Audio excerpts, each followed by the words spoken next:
What is going on, everyone? My name is Arnold the Radar, and welcome to the PPL D1 Season 3.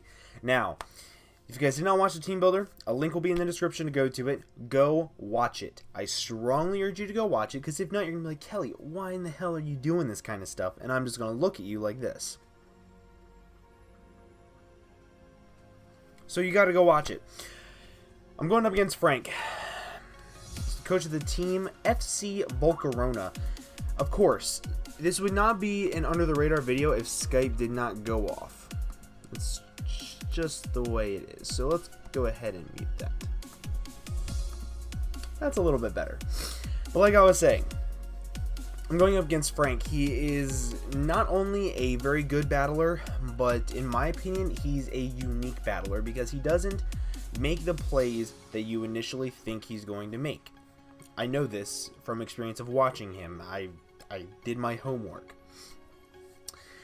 You guys know my team. He brought Rotom, Snorlax, Starmie, Cobalion, Mega Gardevoir, and Hippowdon. You guys know my dedicated lead is Alomomola. He's either going to lead with Rotom and Volt Switch or Hippowdon and get up rocks.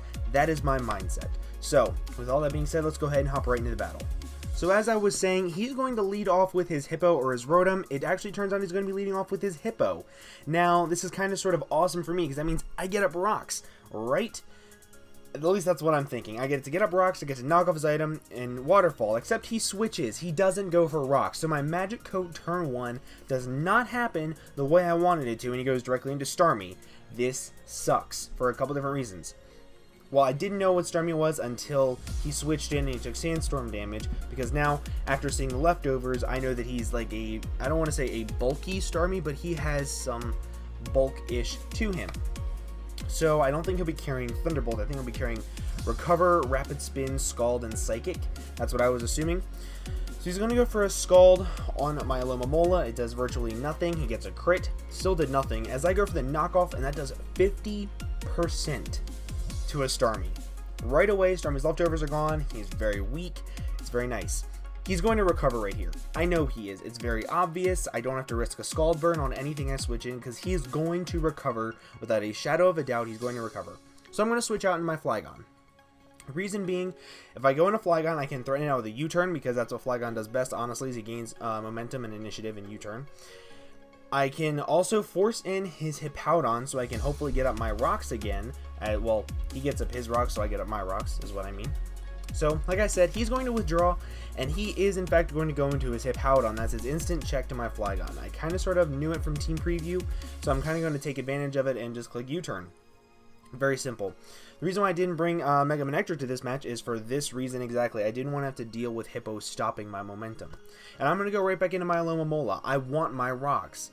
I want him to think he can get up rocks, and I want my rocks. That's just how it is. You notice right here, he is not taking leftovers recovery. I noticed that and I was like, what?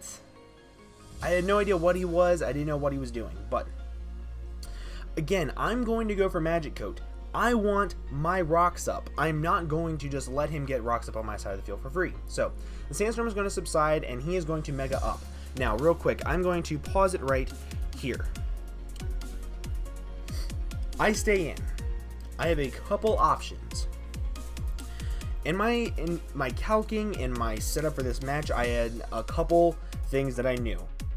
One, Mega Gardevoir shits on my team. 110%. It shits all over my team. A good, fast, hard-hitting, stupid, fairy-type wall breaker destroys me.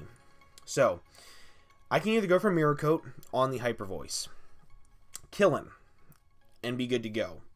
But if I Mirror Coat as he sets up a sub or goes for a Calm Mind, I'm screwed. 110% screwed. So I cannot risk that. So right here, I actually do just need to go for a Waterfall. So let's go ahead and watch.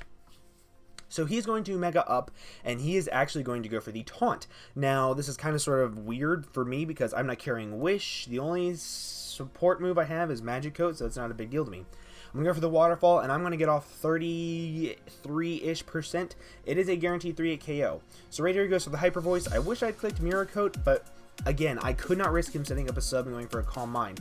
I'd rather get the 60 some odd % off on this Mega Gardevoir, so that way I can efficiently say he's in range of a U-turn, he's in range of an Aqua Jet, all this other stuff. So I do unfortunately have to let my Alomomola go down here. I didn't have a safe switch in, I didn't have anything that could take a Hyper Voice plus something else. So what I'm actually going to do here is I'm actually going to go into my Azumarill. He's going to switch out. Now, before we see what he sends in, he can either go into Rotom or he can go into Starmie. If he goes into Starmie, he's risking a knockoff, but I'm more than likely going for an Aqua Jet or a Waterfall, so I think he's actually going to go into Rotom right here in my battle. That's what I was thinking. So this is the perfect time for me to bluff a band. Bluff a choice band to no end, and that's what I'm actually going to try to go for. The entire match is bluffing a choice band, so hopefully he can bring in like Snorlax, set up a curse on a water, or like bring it in on a waterfall, hopefully take it, and then I go for superpower and kill him, bluffing a band. That's my goal here. So he is actually going to go into his Rotom racist joke. That's actually probably one of the funniest games I've ever seen on a Rotom. I'm going to go for the Aqua Jet right here, and it does a decent chunk of damage considering the fact that I'm not choice banded, I'm not boosted in any way for that move, and that's a Rotom. So I'm actually going to go into my Flygon because I knew he was going to Volt Switch. It was very obvious. I could live a Leaf Storm as well, so I wasn't worried about dying, so that was no issue in my mind. He's going to go into his Hippowdon, his designated check. So I was like, okay, this is the perfect opportunity. I haven't seen his item, so I was like, I have no idea what he is, but I'm going to kill it right here because he is definitely in range of a Grass Knot from my Infernape. So let's just go ahead and U-turn on out and go into my Infernape because this thing just dies to a Grass Knot. So, gonna go for the Grass Knot. He has a berry. That was absolutely fantastic planning on Frank's part. The Rindo Berry, it was perfect. It caught me off guard, got a sneaky kill, caused him to live, to maybe give me more trouble later on, and I lost a very, very big win condition because now Curslax, okay, real quick, I actually want to go into depth as to why that was very key. So, my Infernape was a very easy check to Curslax. Even at +2, I could 2 a KO with a close combat, so I was really put behind the 8-ball, and I was really scared of Curslax at this point. I'm down 4-6. If Curslax comes in and sets up, I'm screwed. I have to now rely completely on Azumarill to take out Curslax. So what I actually want to do here is I want to bluff the band a little bit more, and I send in my Azumarill. Now, I kind of want to talk a little bit about this play too. Last time, that something was in range of a water-type attack, he went into his Rotom, correct? Correct. So I figured maybe that's his designated switch in for this, and maybe it's not Choice Scarf, but he made a hard switch after a Volt switch, so maybe he's Choice Specs with really bulk, maybe? That's kind of what I was thinking, so I was like, I'm going to go for an Ice Punch here. Super effective, still 2 it KOs it from this range, if not OHKOs it, depending on his investment. So he's going to switch out, and he goes into his Starmie. So he kind of sort of showed me that he had 2 designated switch-ins to my Azumarill, which was scary. Because now that Ice Punch did a decent chunk, I'm actually really happy with it. It puts him at about 50% after the Sandstorm. And now my Azumarill is kind of sort of in a really tough position. I'm going to switch on out here, and I'm going to go into my Reunique list. I can soak up a Scald, Burn doesn't matter, and I can scare it out with a Shadow Ball or any other plethora of moves. So he is going to get the burn. Like I said, it doesn't matter whatsoever. That's why I sent it in, so the burn didn't matter. I'm going to get the Leftovers Recovery, and realistically, I can Calm Mind up on this. I can do a decent amount of work to this. I'm going to Shadow Ball, I'm going to Psychic right here because I figured he would... That's later on. My bad. I pulled a double. I knew he would go into Snorlax, and I go into my Azumarill, scared out the Superpower. That's what happened. I was thinking, like, 15 turns ahead, because this was like a 50-turn battle. It was the longest book. So now that I have Azumarill in, I think he knows that I have Superpower, so he actually goes into his Starmie. And if you look, okay, so he is not in range of Aqua Jet, believe it or not, because I'm not banded. It doesn't do as much as you would think. It's a roll. It's a roll. Looking back, this might not have been the best play. Going for the move I did, I probably should have Aqua Jetted to kill it. and hope for the roll, because worst case scenario, I didn't get the roll and he recovers up anyway. But I don't know, I kind of was a little... This was probably the worst play on my end of the game, but I was really thinking that he wasn't going to recover for some odd reason. I thought he was going to switch out. I don't know why. He really didn't have a need to. He outspeeds me, but again, at the same time, I also had in my mind that I wanted to bluff the Scarf as long as possible. Like, if I could bluff the Scarf, or I'm sorry, if I could bluff the Band even longer than I wanted to. So, as you're going to see, I did not go for Aqua Jet. I did not kill him. He's going to recover up, and that's kind of sort of bad for me for a couple different reasons. You know, a lot of health. I'm going for a Waterfall, and it does a decent chunk. It does a decent chunklet. It puts him down at about 20%, and he's actually going to withdraw because all I need here is a crit, and it puts him in range of something. So he's actually going to go back into his Rotom Mow, which kind of sort of sucks for me. I'm going to Waterfall here, and I'm going to get off a little bit more damage on this thing. Which, by a little bit, I mean like 40%, 30% maybe, 35. Closer to 35, let's go with that. And I'm going to go into my Amoonguss. Now, he had a berry of his own. I knew he was going to Volt Switch here. I'm praying he goes into Mega Gardevoir. If he goes into Mega Gardevoir, he's going to Psychic attack me, and I'm going to kill him with a Sludge Bomb. That was the sole purpose of this thing, especially if he has Psyshock. Preferably if he has Psyshock. He's definitely range of Sludge Bomb, no doubt about that. He's going to go for a Psychic. That sucks, because that's going to put me at about 10%. I knew I could live it no matter what, but it did a lot more damage than what I would have hoped, and that means that my Regenerator kind of has to kick in a little bit more. Now, I go for the Sludge Bomb, and I kill the Mega Gardevoir. This right here is important, okay? Because now that the Mega Gardevoir is down, there is nothing stopping me from spamming Outrage. Outrage on Hippowdon is a roll to kill it. Outrage on Snorlax is a 2-hit KO. Outrage on Starmie kills it from the range it's at, and Outrage on Rotom kills it from the range it's at. The only thing stopping me right now is Cobalion, so I need to take out Cobalion, and I can Outrage Sweep.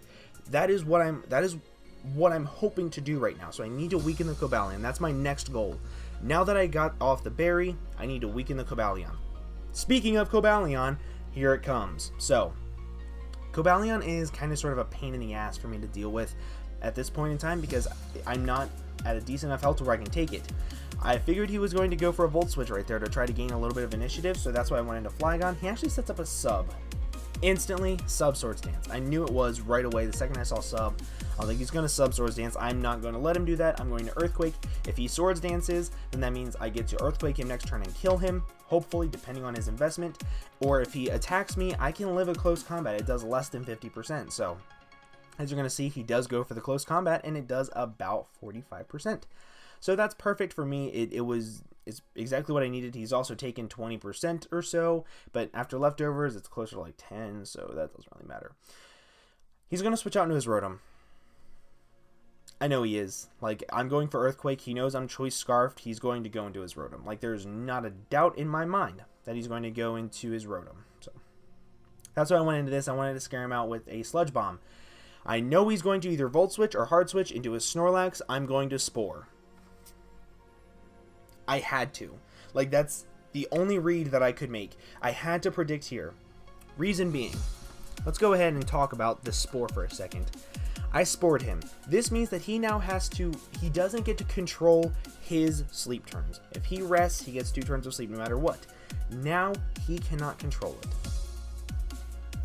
I wanted to take the power that his setup sweeper had against my team and put it in my hands, honestly, because now if he goes for 2 sleep talks, gets 1 curse, 1 rest, and then he wakes up and goes for a 3rd, then that's fantastic. That's a free turn that I get to hit this thing, which is perfect. Say I get max amount of sleep turns and he gets 5 curses or 3 curses or 2 curses and a rest and whatever, I can still kill him with superpowers from Azumarill. So that's my thought. I want to take the power that he has and put it in my hands. I like that analogy, by the way. I think that was pretty smart. So I'm going to switch out here and I'm going to go right into my Azumarill. I have to.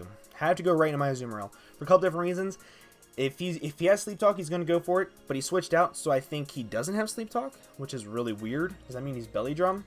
Shout out to Shroom, because he brought Belly Drum in our practice match. He's going to go into his Cobalion now. I'm actually going to stay in here and go for a waterfall. Ironhead does less than 50% to me no matter what, which means I can take a +1 body slam afterwards, and I can get off a good chunk of damage on this thing, which then means his substitutes are limited. That was my goal with that. I knew I could live a +1 body slam, no problem. So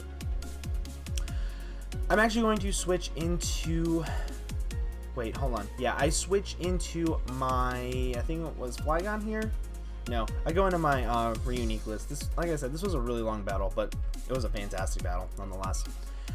I go into my Reunique list here because I figured I can Psychic it, I can kill it, I can have a lot of fun with it. Why TF not? So, right here, I'm actually going to go for the Shadow Ball as he recovers, get him down to about 10% HP, less than that, closer to like 5%. And now he's in range of Psychic, so if he wants to go into his Snorlax on the switch in, he's still going to be taking some damage instead of being immune to it. That was my goal. So I go for the Psychic here as he goes into his Snorlax, and it's going to do about 15% or so, which shows me that he might actually not be max Spadef. He might actually have like a decent amount of defense investment, which kind of sort of threw me off a little bit. But like I said, I need to put his control of his setup in my hands. So I go right into my Azumarill and I need to start firing off superpowers. He's asleep. Turn 1. He goes for Sleep Talk. I was like, shit, he has Sleep Talk. He's going to get a curse right here. I knew he is. The second he went for Sleep Talk, I was like, he's going to get a curse. I know it. And I'm kind of scared right now because I have a cursing Snorlax that's asleep in front of me. However, 2 superpowers kill it, no matter what. Even if he gets one more +1, but he has a Chople Berry. Which sucks for a couple different reasons, because now it's kind of it's a little bit of a roll depending on his investment for the next superpower. -1, +1, it's a little bit of a roll. He wakes up. Okay, so right here, real quick. Pause. Okay, so this is future Kelly after the recorded and the game Kelly. So basically, at this point in time, I went on a little tiny rant about, not even really a rant, I just talked about the situation and what was going on.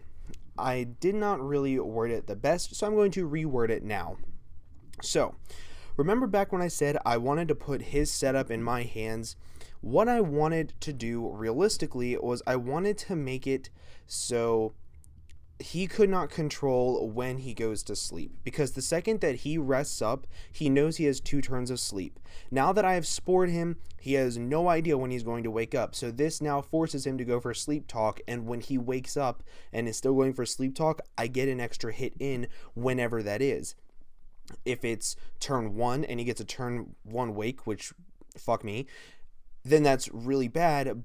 But if it's later than what he originally thought and he gets more curses, if he stays asleep, no matter what, I will kill him unless he goes for Body Slam, and then I have to go into Flygon to revenge kill it. But as long as he's asleep, I can beat him because he cannot rest up on me. So realistically, this match just came down to whether or not he got a first turn wake, a second turn wake, or a third turn wake, or if he got a curse plus an attack, because a curse plus an attack I can live 1, or a curse and attack I cannot. So that's where this whole luck thing came about. So this was really a game of blackjack, and whoever got the higher hand, aka the most sleep turns or the fewer sleep turns, wins this matchup and can be in a very, very, very good spot in the game. It just so happens that I happen to get blackjack. So let's go ahead and hop right back into the continuation of this match. Sorry for the little intervention. But like I said, the superpower is a roll to kill him. I go for the superpower, and it does kill him. So the game of blackjack actually turned out to have my favor, which, you know, is always nice. It kind of sort of came down to me taking the power away from him, which is what I did to begin with. So I'm going to go into his Cobalion, and I kind of have a free switch into this now in my Amoonguss, because if he wants to set up, I can break it with a Hidden Power Fire. I'm hoping I have Hidden Power Fire, hoping I agented it right, hopefully. And he's going to just Swords Dance right in my face. That's scary. That's really scary, actually. But he's going to sub up here. That's not going to matter because I'm going to be able to Hidden Power Fire it. It's funny, in my team builder, I said that the Hidden Power Fire will never come into play because he's not bringing Cobalion, and look what's happening. So, He is going for sub, and the Hidden Power Fire easily breaks it because I am max special attack. It does a clean like 35% or so. He's going to go for another substitute. It's not a roll. I'm going to break this every single time, and he is going to end up losing this matchup. But I go for the Hidden Power. Easily going to break it. But, yeah. A lot of animation for not a lot to talk about, honestly, right here, because there's not a lot of details. I'm just spamming Hidden Power Fire to prevent him from doing this and weakening him to where Outrage would kill him. +2 Iron Head did virtually 0, which is nice, and Hidden Power Fire is going to take him out from this range. So that's a kill for Amoonguss, which is always nice. I love it when my walls get kills. And now I sweep with Outrage. Now I sweep with Outrage. Okay, right here. Hold on. Hold the phone. Okay, so let's have a little talk. Frito, I know you're going to watch this, and I know you're going to say in the power rankings I could have preserved differential.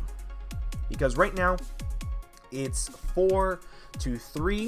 Flygon kills everything pretty much with Outrage. It's a tiny bit of a roll on Hippowdon. Here's the thing. I could have switched into my Flygon as he recovered. If he had recovered right here and I went into Flygon, I still could have won with Outrage because it did kill him after he recovered. But if he had Scald Burnt me, I could have lost the entire game because of his Rotom. So that's what I was thinking about there. That's why I didn't go into Flygon. If I had switched into my Azumarill and he went for a Psychic and I didn't get the roll on Hippowdon and he had Ice Fang, I could have lost the game. So there was a couple things right here. The number one thing I needed to focus on right here was winning the game. If I hadn't sacked off my Amoonguss right here to the Psychic, expecting the recover to go for Giga Drain, whatever you want to call it, I had a couple different scenarios. He recovers, I go for Giga Drain, I'm at a good enough amount of HP to where it scares him out, blah blah blah. He kills me with the Psychic, I go into my Flygon and I win, and there was a couple different things that I had to think about. So no, I couldn't have preserved differential because it could have cost me the game, if that makes sense. So, he's going to go for the Psychic here and kill my Amoonguss. Amoonguss did his job. Got 2 kills, did the berry thing. It was nice. So now I go into Flygon and I sweep with Outrage. That's basically what it is. I need 3 turns of Outrage to kill everything, but it does kill the Starmie. It's at like literally nothing, so that's always nice. And like I said, his Hippowdon is a tiny bit of a roll. Like, when I say a tiny bit, I mean like, it's like a 75% chance to kill him from this range. 75%. I go for the Outrage. Please. Please. 2 HP. That's what he lived on, was 2 HP. He's going to go for the Slack Off right here, and he's going to get right back up to full. So now, I went from having an Outrage sweep with Flygon to trying to win with my Reuniclus. Give or take, I don't really give a shit. But like I said, I'm going to go into my Reuniclus right here. I'm immune to Sand, I can live a Leaf Storm, I can do a whole bunch of other things. And that's basically all that matters right here. Rotom is in range of a Psychic here, so I have no need to set up a Calm Mind right here. No matter what he does, I'm not setting up a Calm Mind. It's not worth it. It's not in my best interest. The best play here is to go for a Psychic and kill this thing. He goes for a Trick. The reason why I went on and on about my best play was going for a Psychic was just in case he had this. If he had tricked me and he got leftovers and all this, that, and the other, Psychic was my best play to kill it to guarantee the win. That's what I had to do. And as you see, Psychic does in fact take out Rotom. And now it just kind of comes down to how long Frank wants to make this battle, because Psychic does not kill Hippowdon from this range by any stretch of the imagination. He can slack off. I can stall him out of slack offs. And he can EQ me, which is doing about 10%, maybe 15%, maybe. But thankfully, Frank does not want to take the game on forever, and he just lets his Hippowdon go down, and that is a 3-0 victory for the Baltimore Braviarys over Frank in the FC Volcarona. This match was insane. It was the first match I've ever played against Frank. It was a match that I was kind of sort of scared shitless going into because my draft is one of the drafts that everybody hates. Realistically, they hate bulk. They hate the kind of bulk I have, but it's what I'm comfortable with. So I had to play with what I'm most comfortable with. And honestly, in the end, if I did not win that game of blackjack between Azumarill and Snorlax, and Frank had predicted the wake up and went for rest, and had rested and gotten up to full health, I would have lost. 110%. But you know, that's Pokemon. You win some, you lose some, you make some predictions, you wake up early. That is how it is. And this was honestly probably one of my favorite matches I've ever had in League format. I'm so looking forward to playing Frank again. It was fantastic. But thank you so much for the battle, Frank. I hope that you guys enjoyed. I hope Frank had fun. I had a blast. But I'm going to go ahead and get on out of here. Hope you guys did enjoy. Please make sure to leave a like if you did. Also, leave a comment as to what you think the outcome would have been if he had predicted the rest, or predicted the wake up and gone for rest. Do you think I would have lost? Do you think I would have found a way to come back from it? Let me know, because I'm always curious. But hope you guys have an absolutely fantastic day, and I'll see you guys in the next video. Bye!